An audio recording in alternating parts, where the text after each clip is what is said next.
오늘은 외부은하에 대해서 좀 이야기를 해볼 거예요. 그러니까 은하라고 하는 아이를 이제 살펴보기 시작하면은 여기 있는 은하 요거 하나만 보더라도 수천억 개의 어깨의 별이 모여 있다라고 이야기하는 거고요. 모여 있는 집단. 자, 그러니까 수천억 개의 별들이 이야기하는 게, 네, 어떤 거냐면요. 어, 많은 에너지가 모여 있는 거죠. 에너지가 어마어마하게 모여 있는 거예요. 그러면 에너지가 그렇게 어마어마하게 모이려면은 충분히 질량이 커야 됩니다.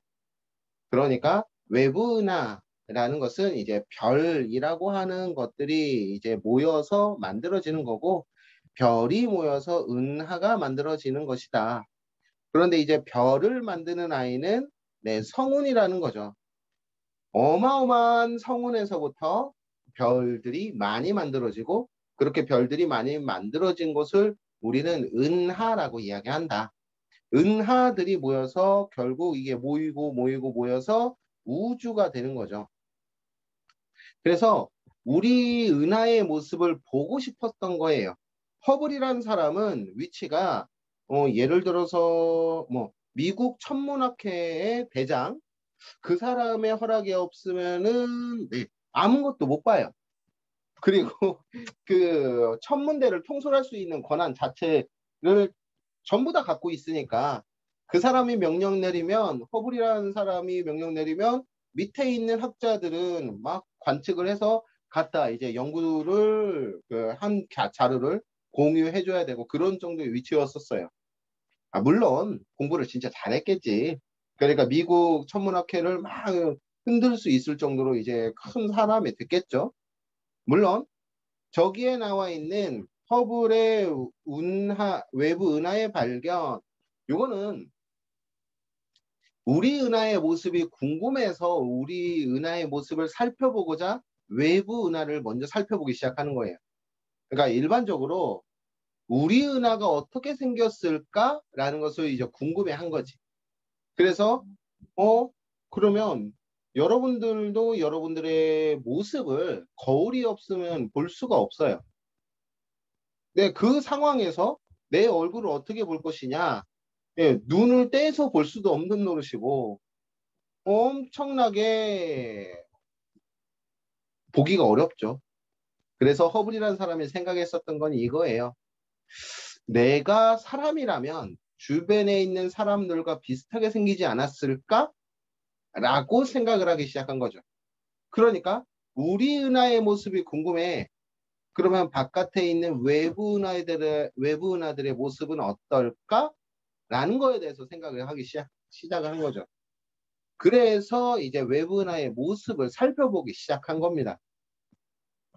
그렇게 해서 모습에 따라서 이제 구분을 짓다 보니까 여기에 나오고 있는 허블의 은하 분류가 나온 거다라고 이야기하는 거고요. 여기에서 여러분들 중요한 파트가 있는데요. 허블이라는 사람이 활동했을 때 당시는 1950년대, 60년대, 70년대 요 정도 부분이에요. 그러니까 현재가 아니고 과거인 거죠. 너무는 먼 과거는 아니지만 최근의 과거. 그러니까 허블이라는 사람 그 자체는 무엇으로밖에 볼 수가 없냐?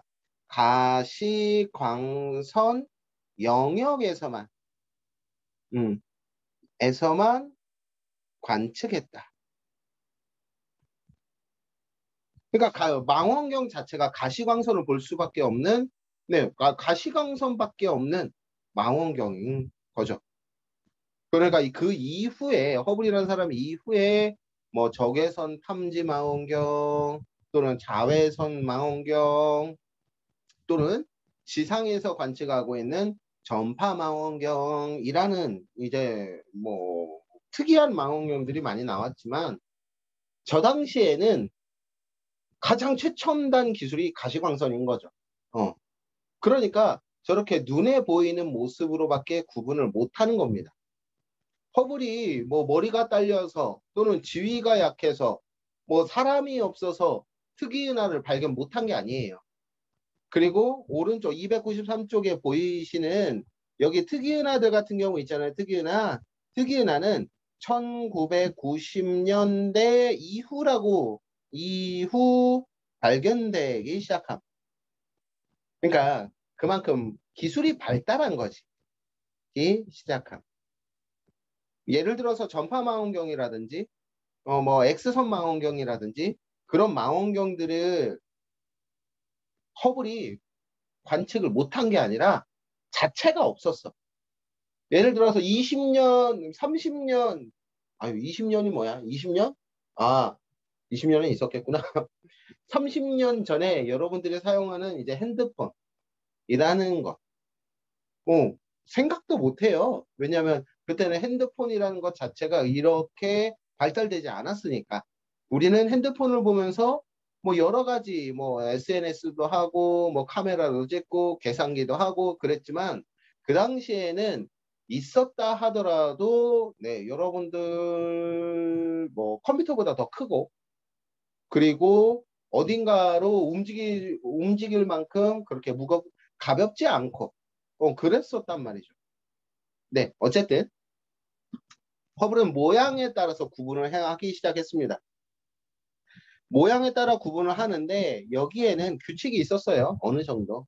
이제 타원은하라고 하는 아이들이 있었고요.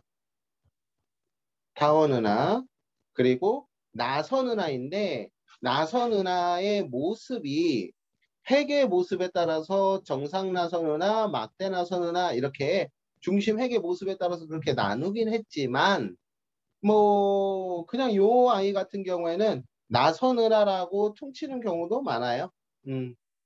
그리고 이제 불규칙 은하. 불규칙 은하는 참고로 적어두세요. 네. 불규칙 은하는 참고로 적어둘 만한 사항이 이런 거예요. 네.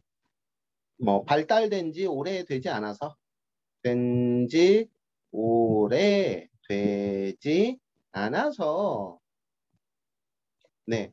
모양이 크게 특징이 없다. 그러니까 불규칙 은하는 꼬꼬마 은하란 얘기라고 보시면 돼요. 생성된 지 얼마 안 됐어요. 그러니까 여기에 이야기하는 네, 규모가 작고 성간 물질이 많다. 자, 여기에서 이야기하는 성간 물질이란 게 뭐예요? 별을 만드는 물질이요. 별을 만드는 물질. 자, 성간 물질이라는 것이 많다라는 거는 이런 걸 의미하는 거예요. 네, 별이 조금밖에 안 만들어졌다는 거죠. 나이가 얼마 되지 않았다라는 얘기죠. 이게 많다라는 얘기는 나이가 작다.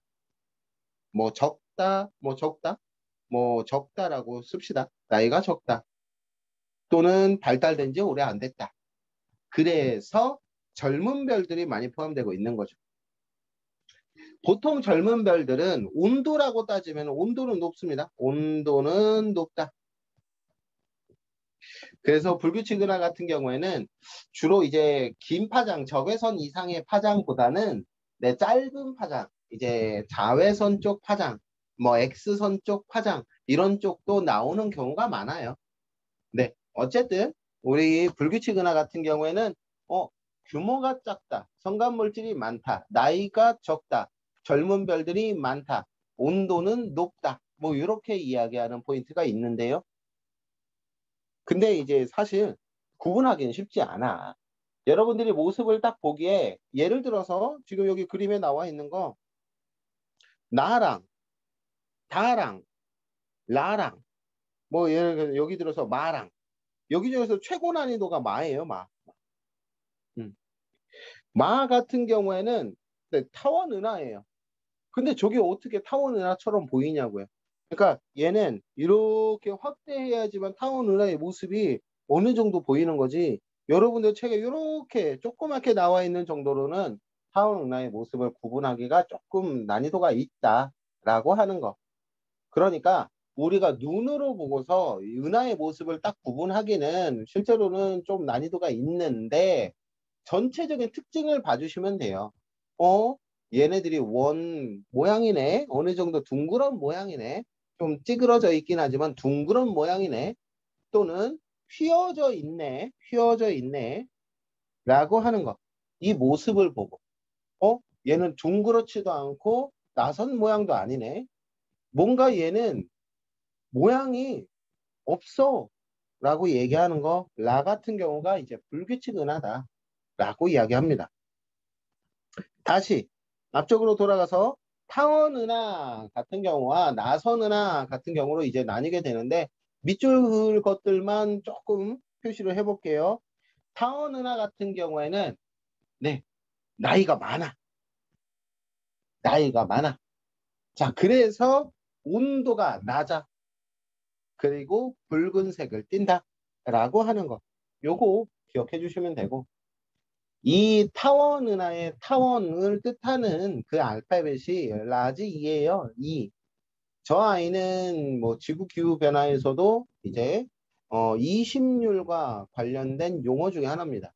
네, 20률이라고 이야기하는 건 타원이 이제 중심이 두 개인데 두 개가 먼 정도를 가지고 20률이라고 해요. 어쨌든 그러니까 타원 은하 같은 경우에는 나이가 많으니까 붉은색을 띠는데 나이가 많다는 얘기는 별들의 개수가 어마어마하게 많다는 얘기예요. 일반적으로 나선 은하보다 타원 은하가 별들의 개수가 훨씬 더 많이 있습니다. 그렇게 따지니까 별들의 개수가 많으니까 성간물질이 적다라고 이야기하는 거예요. 그러니까 애초에 많이 만들어져 있으니까요. 그러니까 성간물질이 작은 거지. 애초에 많이 만들어져 있었으니까 나이가 많은 거예요. 근데 이제 반면에 성간물질이 적으니까 새로운 별들의 탄생은 이제 없는 거지. 왜? 태어날 만큼 그렇게 많지도 않아요. 음. 그러니까 저게 이제 문제가 저렇게 해석이 될 수 있다라고 하는 겁니다. 자, 그 다음 나선 은하 같은 경우에는 네, 은하 핵의 모습에 따라서 이제 정상 나선 은하다, 막대 나선 은하다 이렇게 구분을 하기는 하는데요. 그건 크게 중요한 건 아니고 네, 나선팔이 감긴 정도에 따라서 A, B, C로 구분한다. 그러니까 지금 위쪽에서도 잠깐 이야기가 나오는 게 E0에서 E7 요렇게 이야기하는 것들은 뒤에 이 앞에 있는 알파벳 같은 경우에는 기본적으로 은하의 모습을 이야기하는 거고 뒤에 있는 숫자 또는 문자 단계에 따라서 기초 0이라고 하는 것 A라고 하는 것들은 네, 그 모양이 둥근 모양에 가까워요. 그런데 조금 숫자가 커질수록 문자가 높아질수록 네, 그 둥근 모양에서 점점점 벗어난다. 네, 타원 은하 같은 경우에는 9에 가까웠었던 형태가 E0, 납작하니 진짜 타원에 가까운 모양은 E7. 네, 나선 은하 같은 경우에는 지금 오른쪽에 우리 은하의 구조 이렇게 나와 있잖아요. 얘는 요렇게 휘어져 있는 모습이 거의 원에 가까워요. 그런데 이게 원이 아니라 이제 좀 많이 풀어진 형태. 만약에 나선 은하의 C와 같은 은하와 같은 경우에는 이렇게 있는 것이 이렇게 풀어져 있어. 모습이 약간 다르죠? 나선팔의 모습이 둥그렇냐 아니면은 그 아이도 조금 타원 모양처럼 좀 찌그러져 있느냐에 따라서 네, 이 아이도 SB, C, SB, A 이렇게 구분하기도 한다는 거예요. 물론 뭐 저 정도는 이제 구분해 주시면 되는데 이제 나선은하의 성질로 따져보면은 나선은하는 핵과 나선팔로 나뉘어요. 은하의 핵이라는 아이가 있고 은하의 나선팔이라고 하는 아이가 있는데 은하의 나선팔은 아직 태어나는 중이야. 그러니까 우리 은하를 옆에서 모습을 본다라고 하면 이렇게 돼 있잖아요. 은하의 팽대부가 이제 중심 안에 있고 여기에서부터 잘게 잘게 나온 팔들과 같은 부분이다. 그러니까 나선 팔 부분에는 이제 막 생성되는 중이라서 이렇게 두께가 얇은 거예요. 그런데 은하의 중심부 핵에서는 만들어진 지 오래됐으니까 네, 저렇게 별들의 개수가 많아서 두툼한 느낌의 핵을 갖게 된 거지. 네. 그런 모습으로 여기 보면은 나선팔에는 성간 물질이 많아. 아직 생성된 지 얼마 안 됐어요. 그러니까 젊고 파란 별들이 분포한다. 그리고 은하의 핵에는 성간 물질이 적어. 뭐 없으면 추가로 적어주시면 돼요. 성간 물질이 거의 없습니다. 그러니까 늙고 붉은색 별들이 주로 분포한다. 라고 하는 것. 그리고 우리 주변에 이제 어떤 은하가 있냐면 안드로메다 은하라는 게 있는데 그게 우리 은하에서 가장 가까운 은하입니다. 네, 고 은하, 정상 나선 은하고요. 우리 은하는 막대 나선 은하다라고 이야기를 합니다. 그리고 아까 불규칙 은하는 미리 조금 설명을 했고요. 네, 여기 특이 은하로 넘어가 볼게요. 특이은하 같은 경우에는 1990년대 이후에 이제 발견되기 시작했다. 왜? 기술이 발달했으니까 새로운 영역으로 본다는 거지. 예를 들어서 전파은하와 같은 아이는 네, 일반적인 은하로 일반적인 망원경으로 보면요. 여기에 보이는 것처럼 가시광선 이렇게 도톰한 타원은하예요. 타원은하의 전형적인 모습을 갖고 있어요. 그런데 이 아이가 타원은하로 관측이 됐었으니까 허블은 네, 이거를 타원은하라고 명명했었다는 거죠. 그렇게 타원은하로 분류된 것들 중에 대략 한 2, 3% 정도 그 정도에 해당하는 은하들이 전파 영역에서 보니까 이렇게 다른 모습을 나타나게 됐다는 거지. 중심에 핵이 있고요. 이거 좀 색깔을 다르게 해볼까? 중심에 핵이라고 하는 부분이 있고요. 핵. 그리고 거기서부터 뻗어서 나오는 흐름. 자, 하나는 Z, 하나하나는 이제 Z라고 해요. Z1이 있는 거고요. 1. 위쪽으로 Z2가 있는 거예요. 그런데 이제 양쪽으로 Z가 가다 보니까 그것을 로브라고 이야기하는 거죠. 자, Z1만 나갈 수도 있고요. Z2만 나갈 수도 있어요. 하지만 지금 이 상황에서는 양쪽으로 동시에 나가고 있으니까 동시에라는 표현이 바로 로브라고 이야기하는 겁니다. 여러분들 리본 생각해도 좋아요. 리본이 한쪽만 매달려 있을 수는 없잖아요. 그러니까 로브는 리본과 같이 양쪽으로 뻗어서 나오고 있는 거다. 그게 이제 실제 모습으로 보면은 이런 NGC 5128과 같은 모습이 되는 거죠. X선으로 봐도 전파로 봐도 네, 비슷한 모양새를 띠고 있다. 하지만 가시광선 영역에서는 이쪽으로 나가는 흐름, 이쪽으로 나가는 흐름 안 보입니다. 그러니까 저런 은하들이 있다라고 이야기하는 거죠. 그리고 지금 여기에서 보고 있는 이 NGC 5128 여기에 나와 있는 NGC라는 것은 그러니까 그냥 하늘에 떠 있는 물체 넘버링 한 거예요. 뭐 사람 1, 사람 2, 사람 3 이렇게 이야기하는 것처럼 네, NGC 하늘에 떠 있는 천체를 이야기하는 겁니다. 네, 그것들 중에서 5128이 가장 대표적인 전파나이다. 그런데 여기서 이제 문제가 있습니다. 그러니까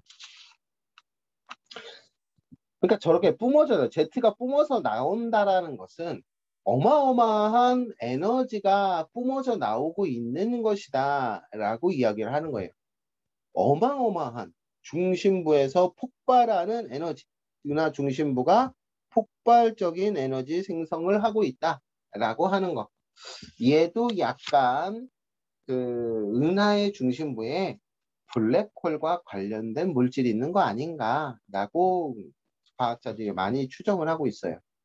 어쨌든 특이은하 같은 경우에는 블랙홀과 연관이 많습니다. 블랙홀과 연관 적어두시면 좋고요. 네. 그다음 이제 넘어가 보시면은 세이퍼트 은하와 퀘이사 은하 두 개가 나와 있는데요. 네, 고3들은 수특이나 수능 완성에서 요 얘기들이 계속 나옵니다.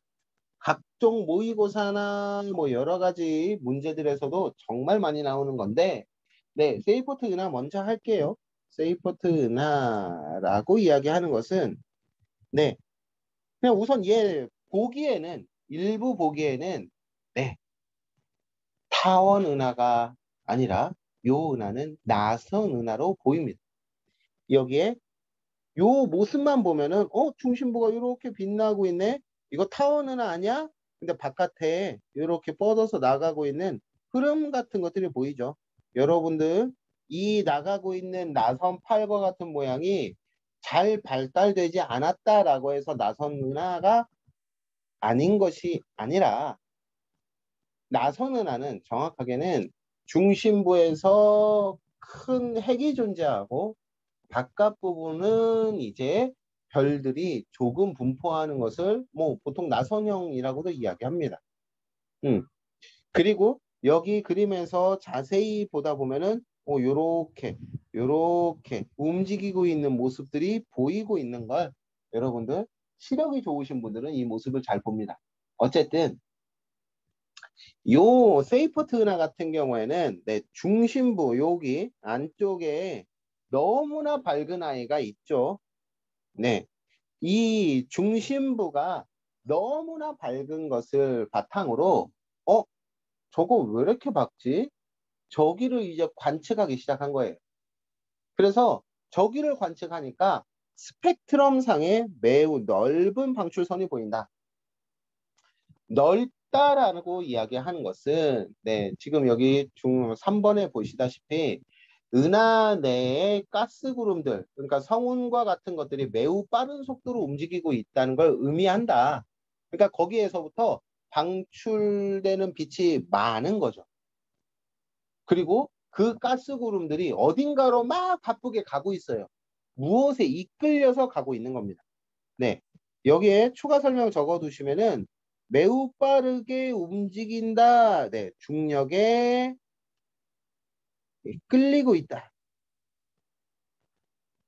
그러니까 뭔가 어마어마한 속도로 어마어마한 힘으로 잡아당기고 있는 걸 의미하는 거죠. 그래서 중심부가 저렇게 밝은 거예요. 방출선이 많은 거예요. 방출선이 넓은 거예요.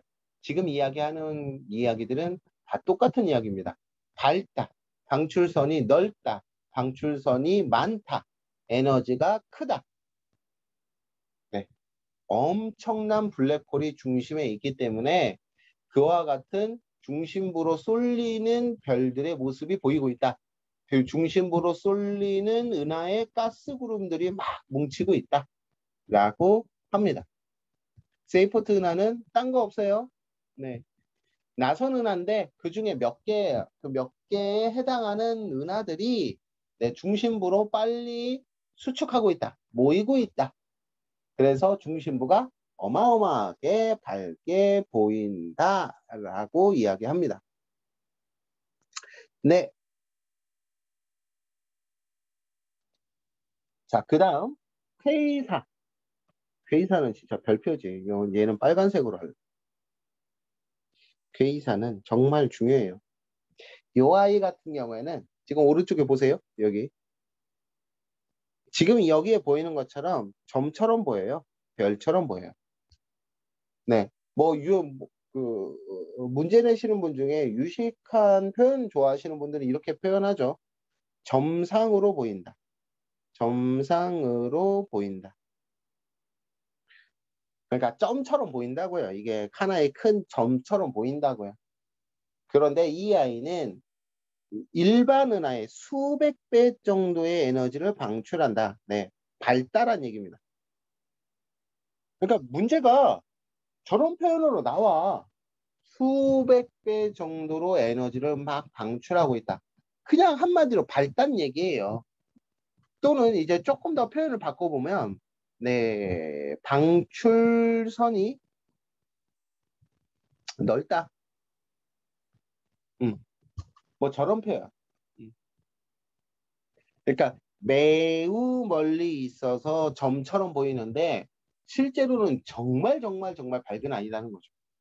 그러니까 매우 멀리 있으니까 적색 편의가 어마어마하게 큰 거야. 그러니까 우리가 보고 있는 보통의 별들, 보통의 은하들에 비해서 훨씬 더 멀리 있는 거예요. 거리가 100억 광년 이상인 것도 있어. 좀 이따 우주의 크기도 배우거든요. 우주의 크기. 자, 요렇게 따지면은 만약에 우리 은하를 중심으로 관측한다라고 칩시다. 그러면 여기에서부터 여기 은하의 반지름으로 따지면은 요게 138억 광년 걸려요. 그런데 그 중에서 퀘이사가 요 정도에 있는 거지. 위치. 물론 퀘이사는 한두 개는 아니에요. 퀘이사가 저렇게 멀리 있다라는 것은 우리 은하로부터 멀어진 지 굉장히 오래됐다라는 것을 의미하는 것이고, 우리 은하로부터 굉장히 오래전에 이동했다라는 것은 우주의 초창기부터 멀어져 갔다라고 이야기를 하는 거죠. 네.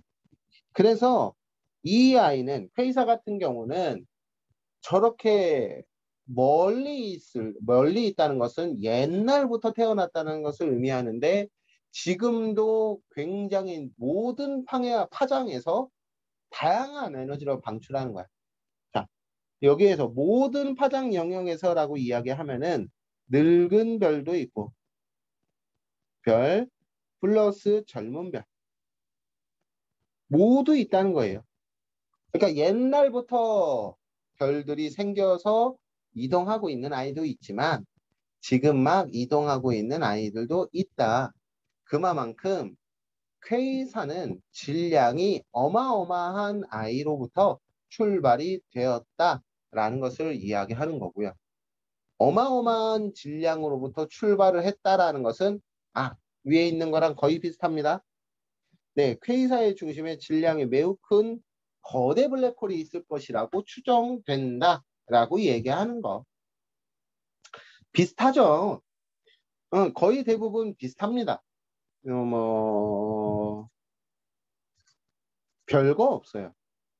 특이은하 같은 경우에는 일반적인 은하에 비해서 네, 가장 큰 차이점을 보이는 게 별들이 어마어마하게 많다라는 거죠. 어마어마하게 많다라는 것은 내 중심부에 어마어마한 질량이 작용하고 있는 것이다 라고 이야기합니다. 자, 그리고 이제 충돌은하. 충돌은하 같은 경우에는 은하와 은하가 보통은 적색 편의를 보이고 있죠. 그런데 여기에서는 가까이 있는 은하를 얘기해요. 충돌은하는 가까이 있는 은하. 자, 우리 은하랑 가장 가까이 있는 은하가 누구죠? 라고 하면 아까 잠깐 얘기 나왔는데 안드로메다 은하예요. 안드로메다 은하 같은 경우에는 우리 은하에서 뭐 250만 광년 얼마 안 떨어져 있는 거지. 저 정도면 우주에서 저 정도 사이즈면은 진짜 가까운 거예요. 그런데 이 아이는 접근하고 있대. 대부분 은하들은 다 멀어지고 있거든요. 그거는 이제 적색편이라고 이야기하는데 접근하고 있다. 네, 요 표현은 청색편의를 통해서 확인하는 거예요. 근데 우리가 계산을 해보니까 약 40억 년이 지나면 충돌한다 라고 이야기하고, 충돌로부터 따져도 우리 은하의 지름이 10억 광년이에요. 그리고 이제 안드로메다 은하도 만만치 않게 큰 거지. 그래서 어마어마한 반지름으로 크기가 큰 상태니까 이게 모두 합쳐지는 것도 오랜 시간이 걸려. 40억 년 때 충돌하는데 무려 합쳐지는 시간이 20억 년이나 필요한 거야. 그러니까 어마어마한 시간이 필요한 거죠. 네, 뒤쪽에 문제들이 나와 있습니다. 몇 페이지를 잠깐 펴고 보시냐면, 뒤쪽 특이은하만 볼게요. 특이은하 파트에서 298쪽입니다. 네, 7번 문제, 8번 문제, 그리고 네, 두 개만. 7번, 8번. 298쪽입니다. 다 푸시면 푸셨다고 이야기해 주세요.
네, 윤재 다 했고요.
아, 네. 지훈이는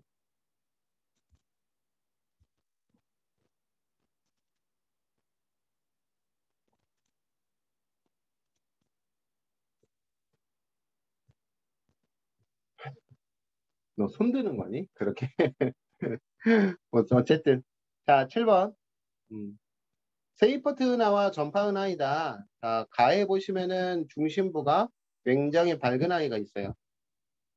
그러니까 주변의 모습들도 있으면서 중심부가 저렇게 밝아 보이는 거야. 저 아이의 모습은 이제 네, 무슨 모습이냐? 나선 은하의 모습으로 봐주시면 되고요.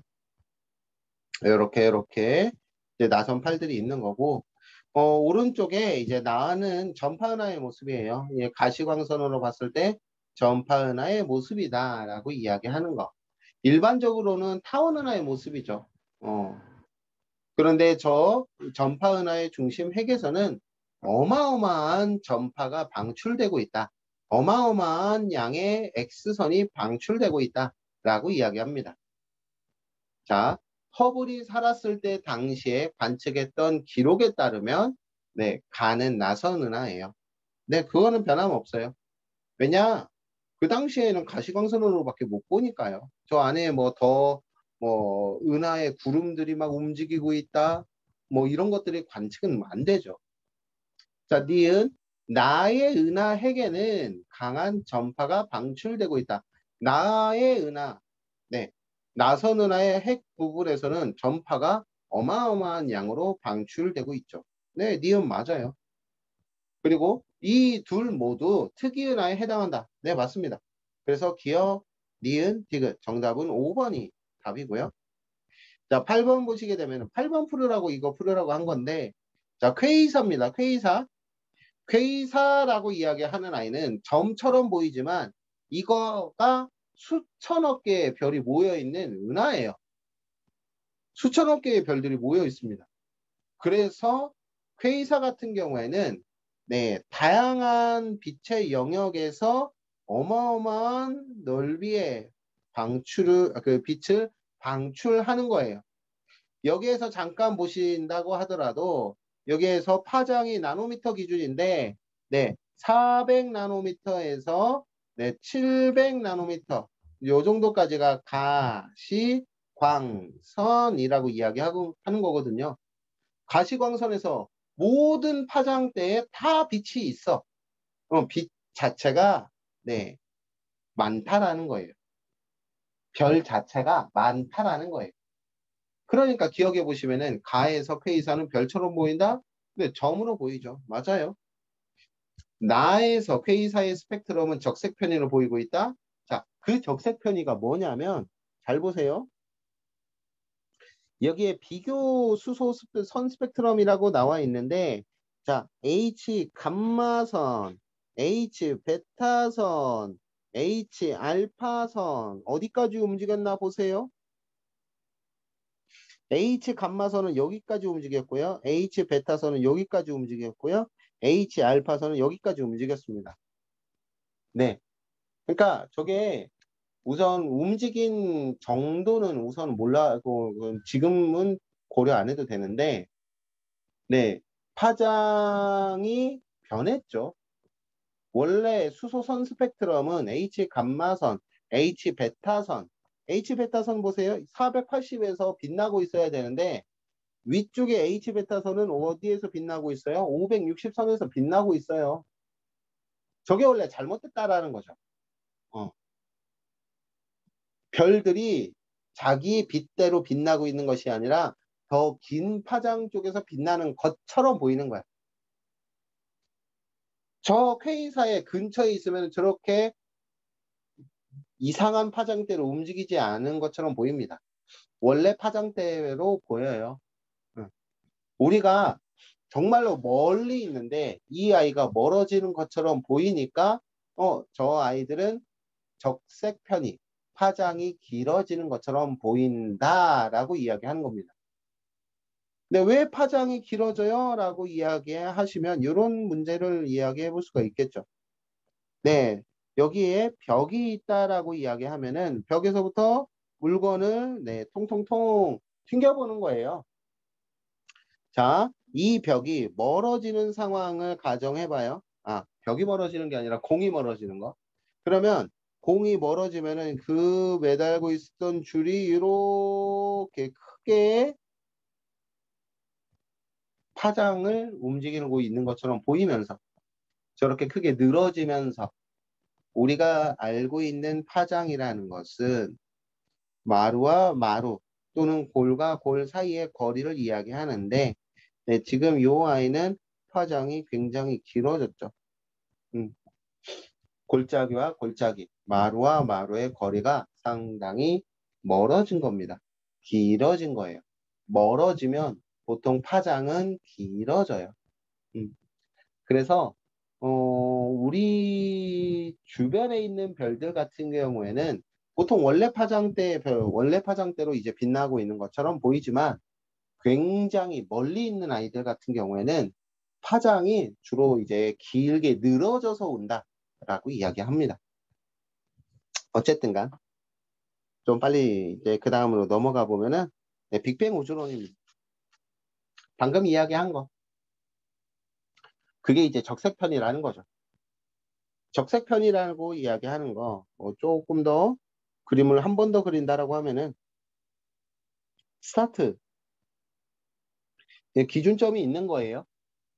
그래서 일반적으로는 이렇게 위아래로 흔들리면서 공이 잡혀 있다라고 가정을 한다라고 이야기하면은 공이 가까워질 수도 있고요. 공이 멀어질 수도 있어요.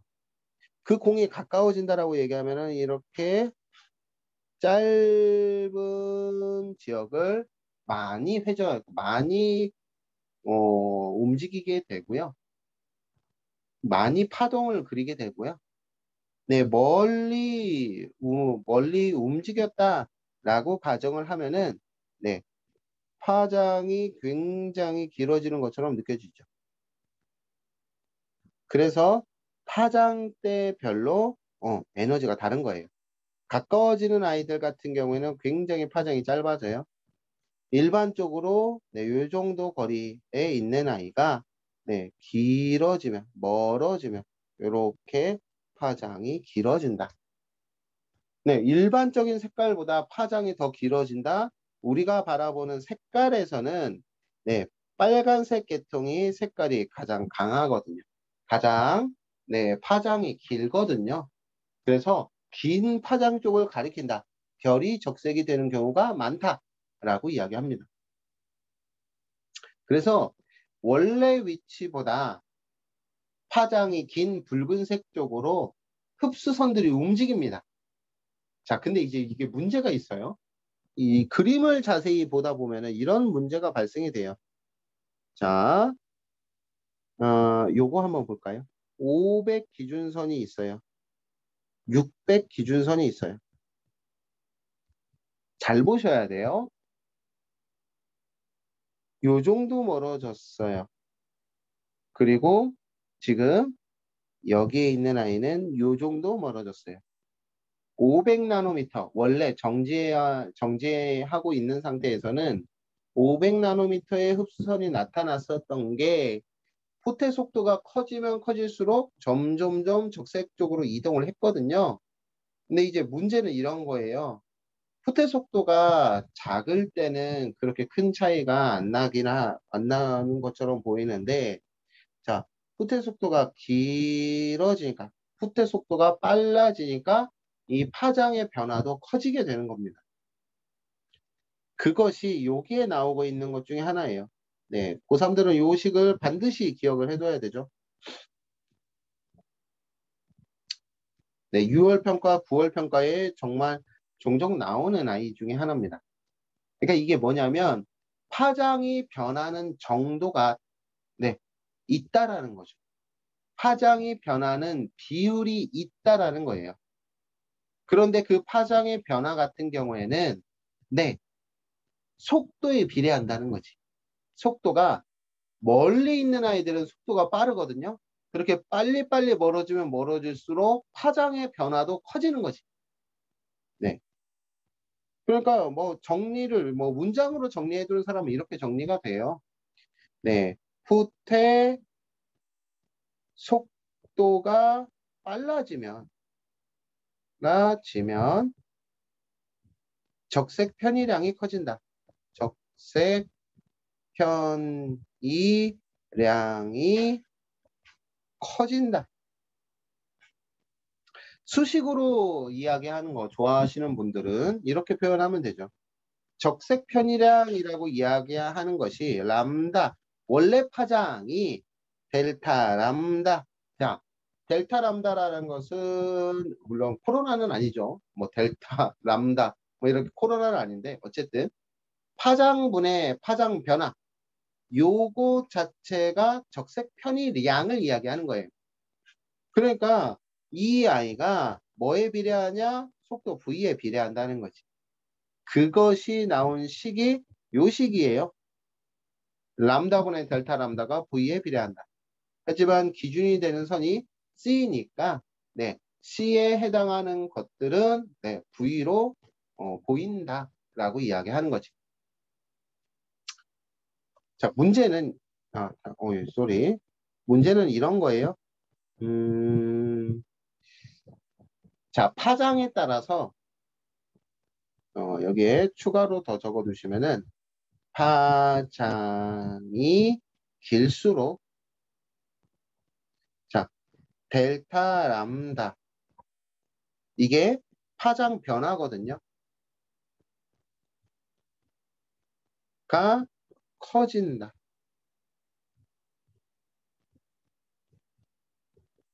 예시를 하나 들어볼게요.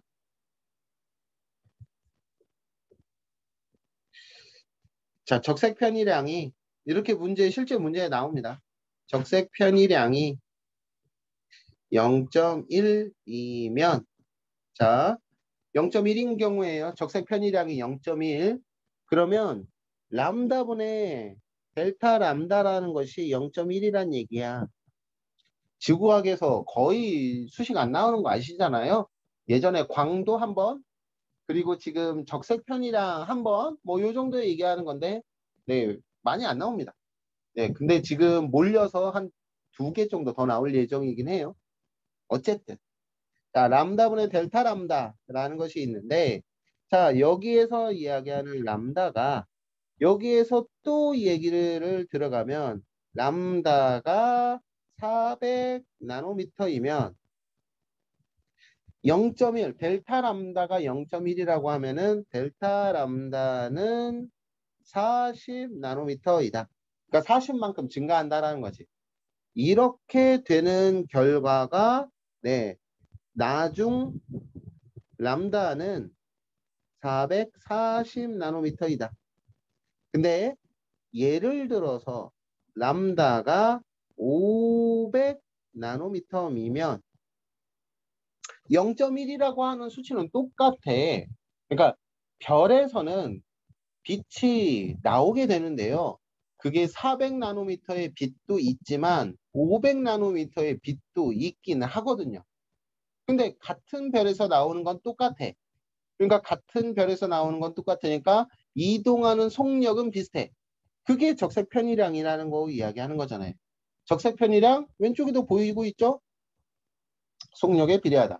그러니까 같은 별이면 같은 적색 편이량이야. 근데 같은 별에서 나오는 빛은 다를 수 있죠. 400 나노미터의 빛도 나올 수 있고 500 나노미터의 빛도 나올 수 있어요. 그래서 어쨌든 적색 편이량 속도라고 하는 아이가 0.1인데 람다가 500 나노미터가 나오는 상황이 가정이 된 거예요. 그러면 델타 람다는 50 나노미터인 거지. 자, 그러면 이거에 해당하는 나중 람다는 550 나노미터이다. 그러니까 델타 람다가 달라.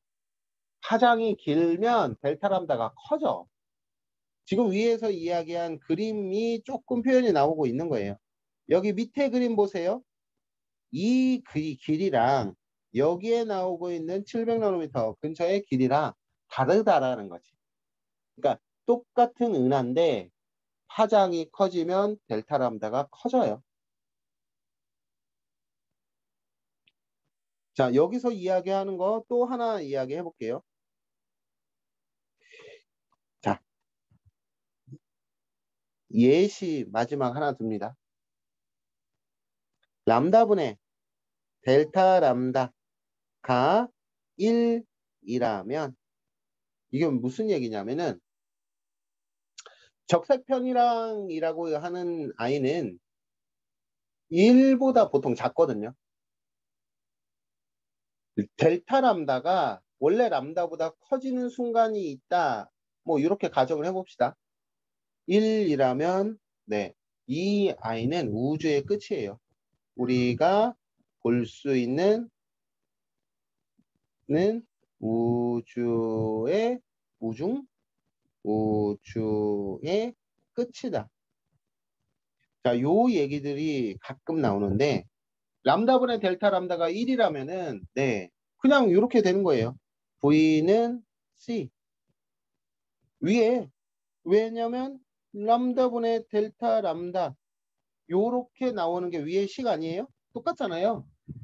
네, 근데 요게 만약에 요게 위에서 이야기하는 것처럼 1이라면 그냥 V는 C가 되는 거지.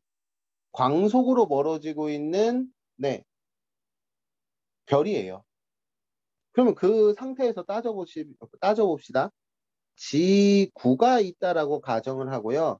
별이 있는데 이 아이가 움직이는 속도는 C야. 그런데 이 별에서는 빛이 C의 속도로 와야 돼요. C는 광속. 그래서 여러분들 생각해봐요. 광속과 같은 속도로 움직이고 있는데 이거는 이제 물리에서 상대성 이론이라는 것을 조금 살펴봐야 되는데 어쨌든 내가 뒤로 가고 있으면서 앞으로 던져. 그러면 그 공이 내가 뒤로 앞으로 던진 속력과 똑같은 속도로 뒤로 밀리고 있다면 네, 이 빛은 움직이지 못해요. 그러니까 저기에 있는 별은 보이지 않아요. 보이지 않음. 이렇게 얘기하면은 보통 못 알아듣는 경우가 가끔 있죠. 네, 여기 오른쪽에다가 그림을 또 그려볼게요. 물질이 있는데 이 물질이 왼쪽으로 10m, 10m/s만큼 움직이고 있어요. 이렇게 가정을 해봐요. 이 물질을 오른쪽으로도 10m/s만큼 움직여요. 자, 저렇게 힘을 줬다고 칩시다.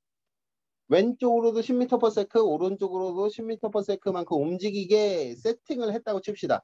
힘을 주면 움직이니까 속력이 생길 거 아니에요? 저렇게 움직여요. 움직일 수 있나? 아니요. 이 아이는 두 개의 움직임이 똑같으니까 정지하고 있는 거예요. 빛이 저 상태라고요.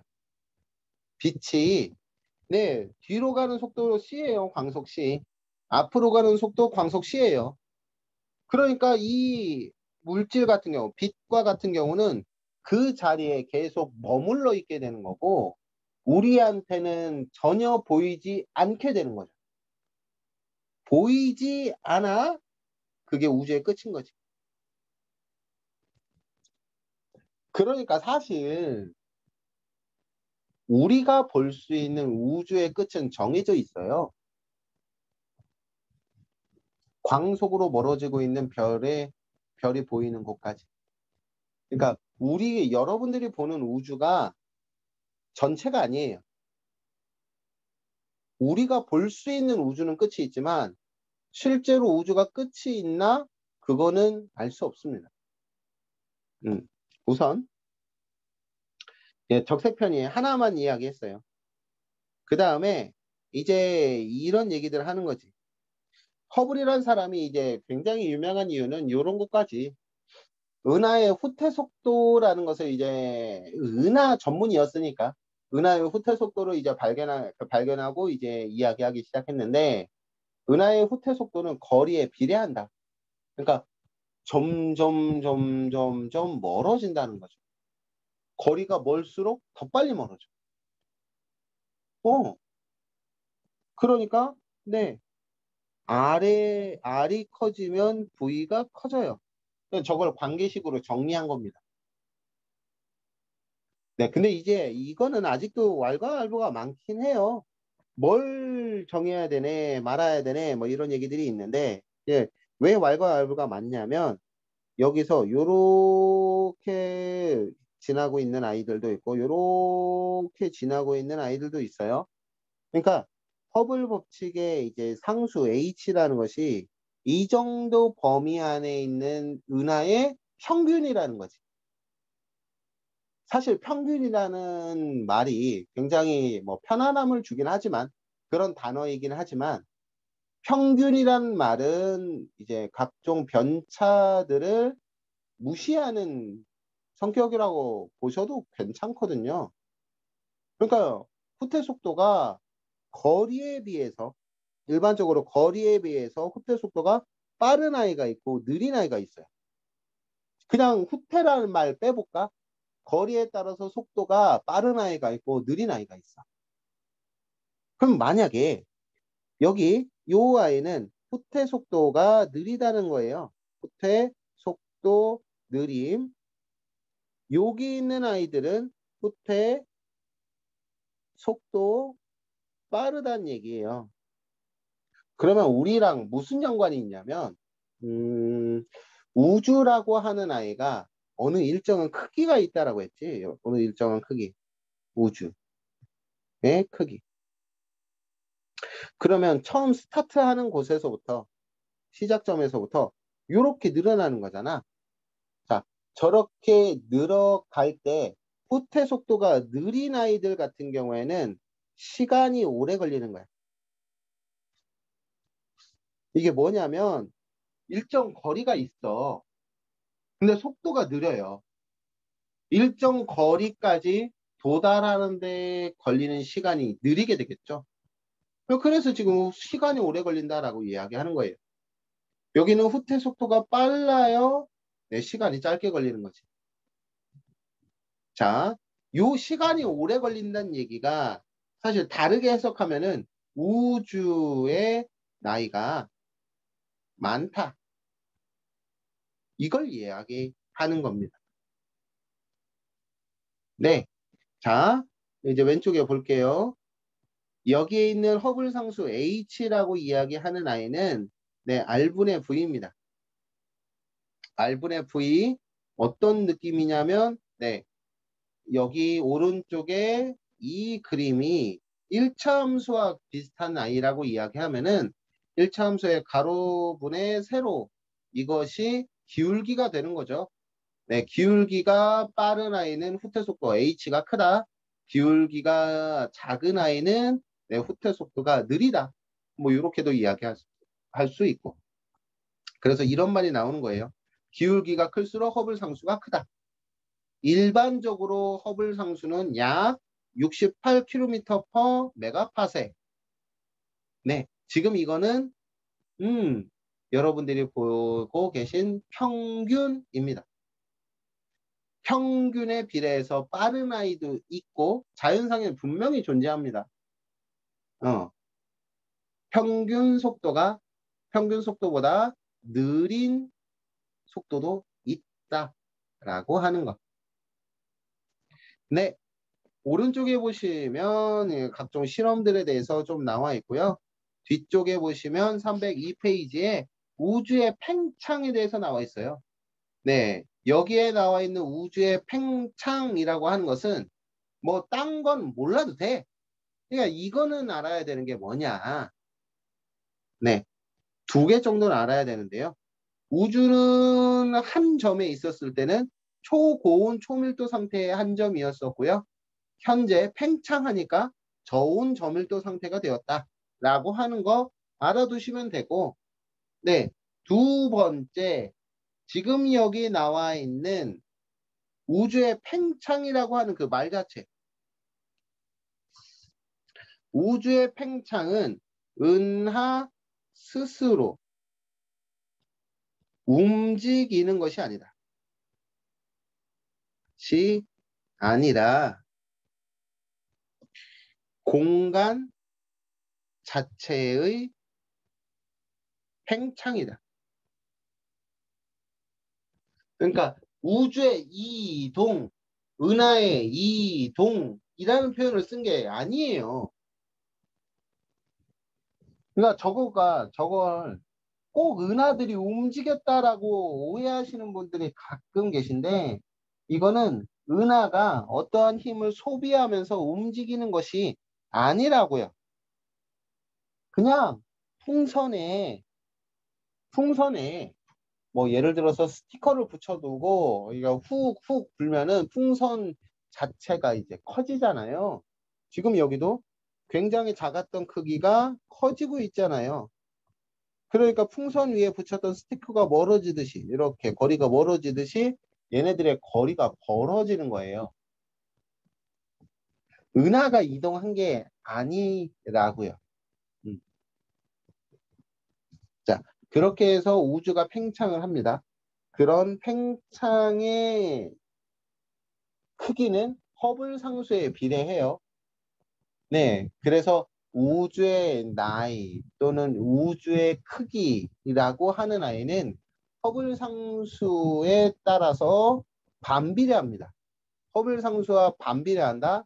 우주의 나이, 허블 상수가 커지면 후퇴 속도가 너무 빠르니까 속력이 빠르니까 거기까지 달성되는 시간이 너무 짧아. 그래서 허블 상수의 역수라고 이야기하는 게 우주의 나이고요. 우주의 크기 또한 네, 허블 상수에 반비례한다 라고 하는 거. 허블 상수가 크다, 우주의 나이도 적어지고 우주의 크기도 적어져요. 허블 상수가 작다, 우주의 나이도 많아지고요. 우주의 크기도 우리가 생각하는 것보다 더 커지게 됩니다. 그래서 이런 이론들로부터 이제 나오기 시작하는 게 빅뱅 우주론이에요. 빅뱅 우주론을 이야기하는 게 오늘 요거는 이야기를 해야 되는데 할 수 있겠네. 조금 여기에서는 주된 내용들만 우선 이야기해 볼게요. 빅뱅 우주론이라고 이야기하는 것은 허블 법칙 이후에 발견됐습니다. 허블 법칙은 우선은 그냥 거기에서 제시한 개념은 간단해요. 우주는 팽창한다. 이거 이상 없었습니다. 은하들의 거리가 서로 멀어진다 라고 하는 거. 자, 그래서 허블 법칙 이후에 우주론은 다 팽창한다라는 것을 기본 조건으로, 기본 베이스로 깔고 시작을 해요. 그러니까 빅뱅 우주론도 팽창인 거고 정상 우주론도 팽창인 거야. 이 정상 우주론 같은 경우에는 뭐 종교에 따라서 좀 다를 수는 있지만 이 정상 우주론은 거의 창조설에 가깝다라고 보시면 돼요. 실제로 창조를 하고요. 뭐냐면 여기에 나오고 있는 정상이라는 말은 진짜 노멀이란 뜻이야. 그러니까 뭐냐면 현재의 우주는 그분께서 만드신 그 상태가 가장 정상이다. 지극히 정상이다 라고 이야기하는 거지. 그게 지극히 정상이니까 우리의 우주는 현재 상태를 계속 유지하게 된다라고 이야기하는 거예요. 그러면 우주가 팽창해. 그러면 지금 상태가 정상이기 때문에 팽창한다고 하더라도 지금 상태를 유지하려고 하는 거야. 예를 들어서 밀도나 온도와 같은 아이들은 일정하게 유지가 돼. 밀도라는 게, 온도라는 게 유지가 되려면 부피는 팽창한다면서요. 근데 밀도가 유지된다? 질량이 커지는 거지. 질량이 증가한다? 물질이 계속 창조된다는 얘기예요. 약간의 신의 냄새가 있죠. 뭐 종교를 비하하는 게 아니라 여러분들 그냥 저런 사상을 갖고 계신 학자들도 있었다라고 하는 거. 근데 이제 지구가 또는 우리나라 과학 그리고 전 세계 과학의 기조 주된 흐름이라고 이야기하면은 정상 우주론보다는 빅뱅 우주론에 좀 더 무게를 실어주고 있어요. 빅뱅 우주론이라고 이야기하는 것은 빅뱅 이후, 그러니까 빅뱅이라는 것은 우리의 우주가 한 점에 뭉쳐 있었던 순간이 있고, 그리고 그 순간이 지나면서 우주가 팽창을 했다. 커져왔다. 그런데 뭐 기존에 갖고 있었던 물질 외에는 더 큰 에너지, 이 아이가 폭발할 만한 이유가 없으니까 그 에너지, 그 팽창되는 에너지를 그 우주가 갖고 있는 열 에너지를 소모하면서 팽창되어 갔다라고 이야기하는 거죠. 그러니까 열 에너지는 계속 소모하는 거예요. 밑에 온도가 감소한다라고 이야기하고 있죠. 열 에너지 소모를 하기 때문에 온도가 감소하는 것이다 라고 이야기하는 겁니다. 근데 저 중에서 왜 지구과학자들이 전 세계 과학자들의 생각들이 왜 빅뱅 우주론을 가리키고 있냐면 밑에 증거들이 굉장히 많아요. 크게 두 가지를 잡아서 이야기한다면 빅뱅 우주론의 증거 첫 번째가 우주 배경 복사라고 이야기하는데요. 우주 전체적으로 퍼져 있는 빛들 이야기하는 거예요. 그러니까 우주 전체에 빛이 퍼져 있는 거야. 아까 이야기하는 거 별 또는 은하가 에너지가 크다? 에너지가 크다라는 것은 별이 가지고 있는 에너지들이 많다. 온도가 높다. 온도가 높은 별들은 에너지가 큰 빛, 파장이 짧은 빛을 내게 되는 거죠. 그런데 우주 배경, 우주는 점점점 빅뱅 우주론에서는 온도가 내려간다고 이야기했잖아요. 그러면 우주가 팽창하면서 온도가 내려가? 그러면 우주에서 나오는 빛은 점점 파장이 온도가 낮아지니까 파장이 길어져. 그래서 관측값 기대한 게 우리가 관측하고 있는 관측값이 맞고 있죠. 온도가 낮아지니까 파장이 점점점 길어진 거야. 그래서 우주 배경 복사를 언제 예측을 하냐면 가모란 사람이 1948년 우리나라 전쟁하고 있을 때, 전쟁 준비 중일 때, 한참 이념 전쟁 겪고 있을 때, 네, 미국에 있는 학자인 가모란 사람은 네, 우주의 최초 모습이 어땠고, 그때 당시에 온도가 몇 도였고, 그 이후에 우주의 온도가 내려가니까, 네, 1948년도 당시에 예, 우주의 빛은 어느 정도의 파장이 나오고 있다라는 걸 계산을 한 거지. 어마어마한 기술의 차이죠. 그거를 이제 우리나라가 지금 많이 따라잡고는 있지만 아직은 저 정도 기술까지는 가지 못했어요. 어쨌든 가물한 사람이 최초에 예측할 때 우주의 온도가 3000K일 때 빛이 퍼지기 시작했고 현재는 약 2.7K의 온도를 갖고 있다. 그러니까 네, 파장이 굉장히 길다라고 이야기하는 거죠. 그리고 실제로 저 온도에서 나오는 빛을 관측을 했어. 여기 보이죠? 파장 100cm. 1m짜리 파장을 갖고 있는 네, 빛을 관측을 한 거예요.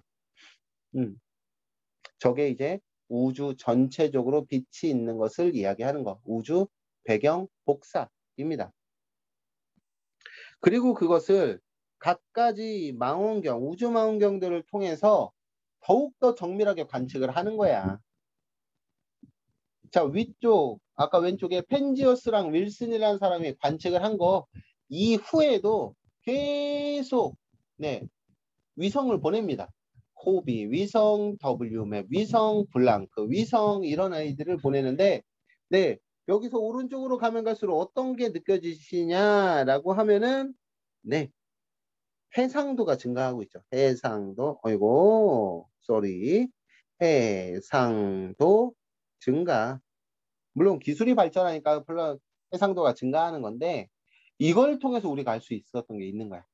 여기 보시면은 예, 평균적으로 온도가 높은 곳이 붉은색 계통으로 나타나요.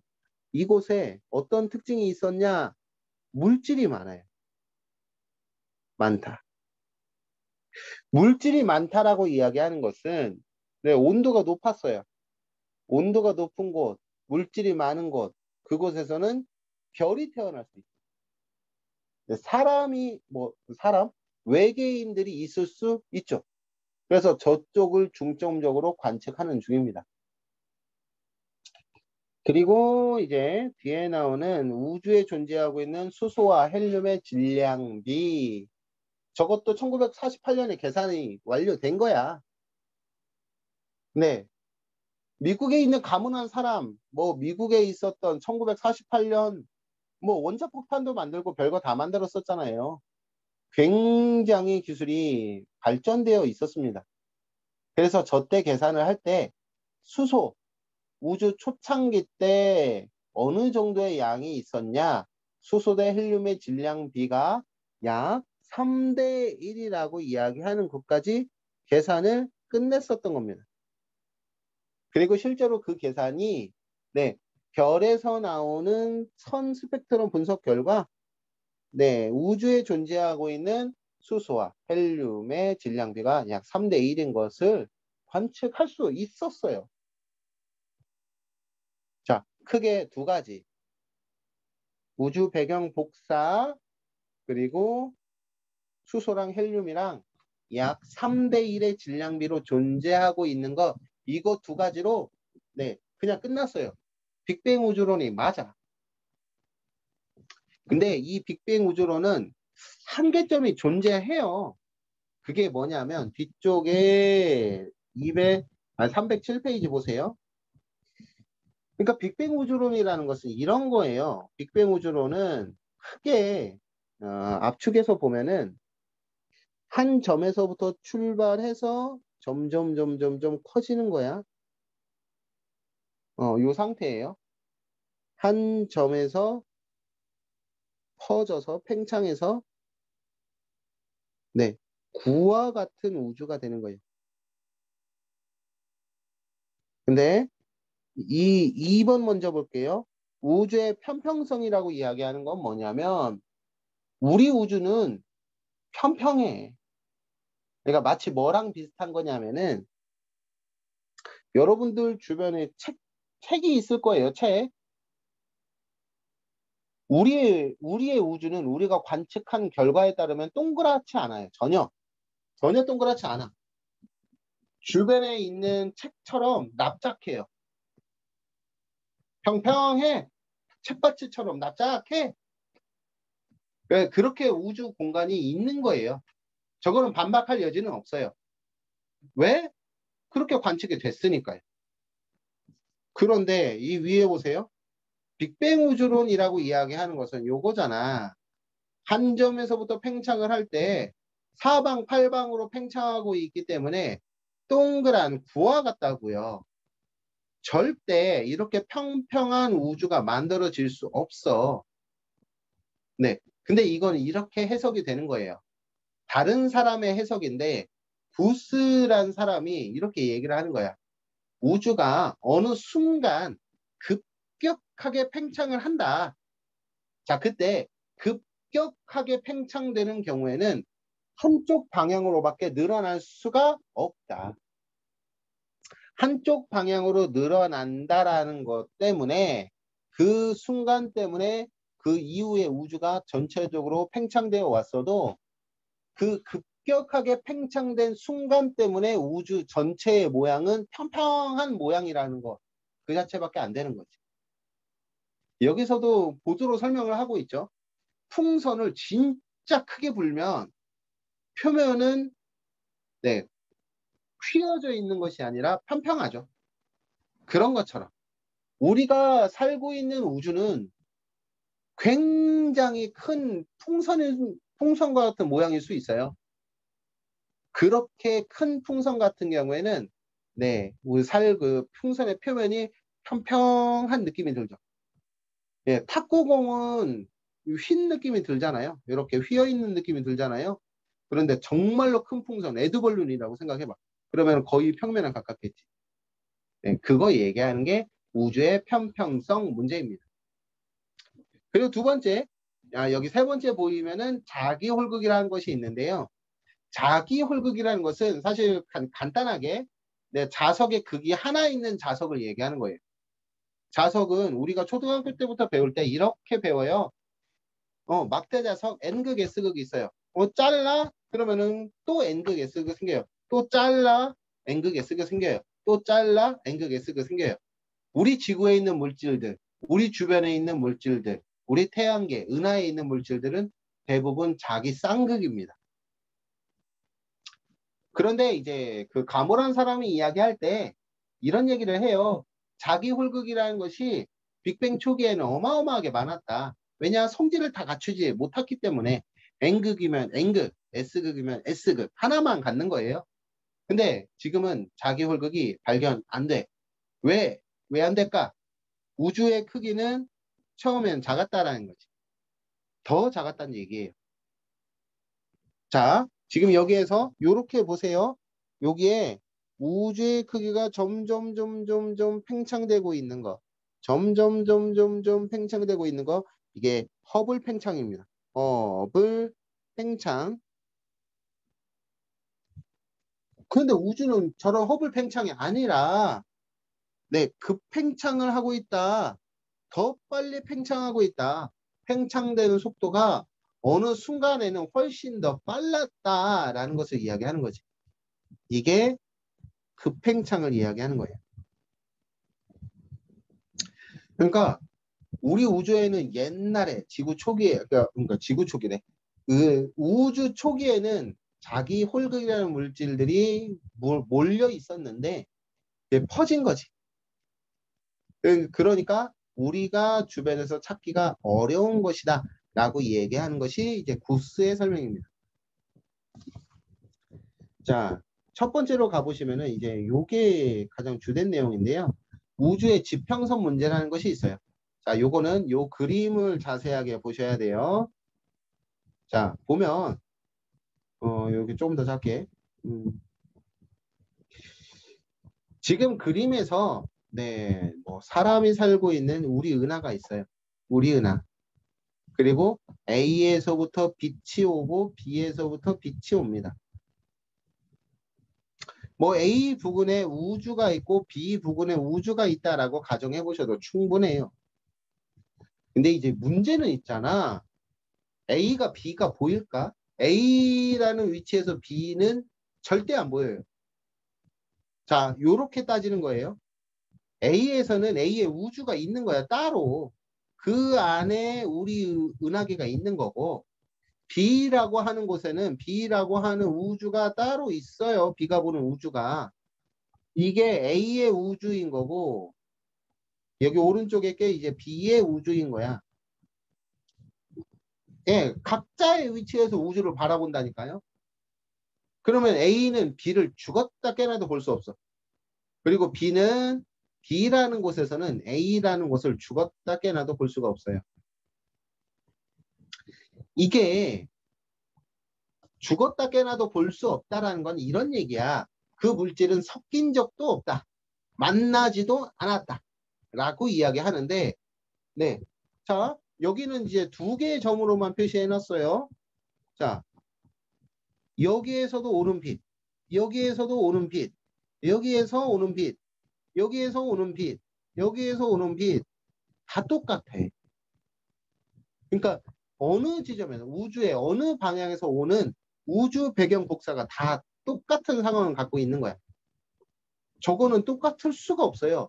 애초에 물질 자체, 온도 자체가 같지 않는 이상 똑같을 수가 없는 거야. 지금 여기 두 점에서 살펴볼 때 A의 우주와 B의 우주가 다른 상황이라면 절대 만난 적도 없는데 저렇게 같을 수 있다? 그건 불가능하다는 거죠. 그러니까 만난 적이 있다라는 얘기예요. 그 상황이 바로 요 상황입니다. 밑에서 보이는 요 상황. 우리 우주는 예전에는 더 우리가 생각하는 것보다 더 작았었고, 그리고 그 우주는 모든 우주들이 한 점에 뭉쳐 있었다. 어느 순간 급하게 팽창하다 보니까 이 아이들이 우리가 생각하는 커블 팽창보다 훨씬 더 빨리 팽창된 그 순간이 있었다라는 거죠. 네. 그런데 그 급팽창은요, 우주 초창기 때 일어났어요. 그러니까 빅뱅 이후로 10의 마이너스 36승, 10의 마이너스 34승. 야, 1초도 안 걸린 거지. 완전 초창기에 네, 빛보다 빠르게 먼저 움직였다. 자, 이거에 왜 과학자들이 이제 좀 더 관심을 보이냐면, 자, 우주라고 이야기하는 것이 물질이라고 볼 수 있어요. 물질. 물질이라고 이야기하는 것이 빛보다 빨리 움직인 케이스가 나타나는 거죠. 사상 처음으로, 네, 물질이 빛보다 빠르게 움직일 수 있다? 그러면 사람도 빛보다 빨리 움직일 수 있다? 이런 개념까지 이제 접근을 할 수가 있으니까 이 이론에 굉장히 많이 관심을 보여요. 어쨌든 급팽창 이론이라는 거는 우주의 과거를 이야기하는 거예요. 우주의 과거. 우주의 과거에는 훨씬 더 빨리 팽창한 순간이 있었다라는 거죠.